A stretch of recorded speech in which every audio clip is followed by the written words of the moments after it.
आज जरा टिफिनसाठी शॉर्टकटच मारला. पॉपकॉर्न केले आणि रव्याचा इन्स्टंट ढोकळा. कारण फक्त तरू स्कूलला जाणार होता आणि उर्वीला होती सुट्टी आणि मिस्टर गेले होते आउट ऑफ स्टेशन. रक्ताचे रिपोर्ट आलेले आहेत. तर ब्लड टेस्ट केल्यानंतर त्यामध्ये कळलं की विटॅमिन डी भरपूर प्रमाणात कमी आहे आणि B12 पण कमी आहे. त्यामुळे मी रिफ्यूज एरियामध्ये जाते आणि अर्धा पाऊण तास उन्हामध्ये बसते. त्यानंतर मला जायचं होतं गिफ्ट घ्यायला. आज संध्याकाळी बड्डे आहे त्यामुळे मी आले गिफ्ट घ्यायला. तर आमच्या मॅडम काय हे घे ते घे, मेहंदीची पॅच घे म्हणे, मेहंदी काढायची. आता एक्झाम सुरू आहे आणि कधी मेहंदी काढणार आहे काय माहिती. तर वॉर्डरोबमध्ये हा मासा मेसी झाला होता म्हणून म्हटलं चला वॉर्डरोब पण आवरून घेऊया. कितीही तुम्ही तयारी करा, सणाच्या आधी सगळं वॉर्डरोब आवरा, सण झाल्यावरती सगळं आवरा, तर मेसी व्हायचं ते होतंच. सणांमध्ये असलेली गडबड गोंधळ आणि सगळंच एकटीला करायचं असल्यामुळे होणारा सगळा राडा.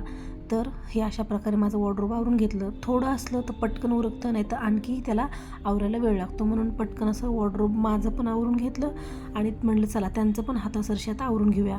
आणि प्रेससाठी कपडे बाजूला काढून ठेवले. तर असा होता आजचा दिवस. कसा वाटला प्लीज कमेंट करून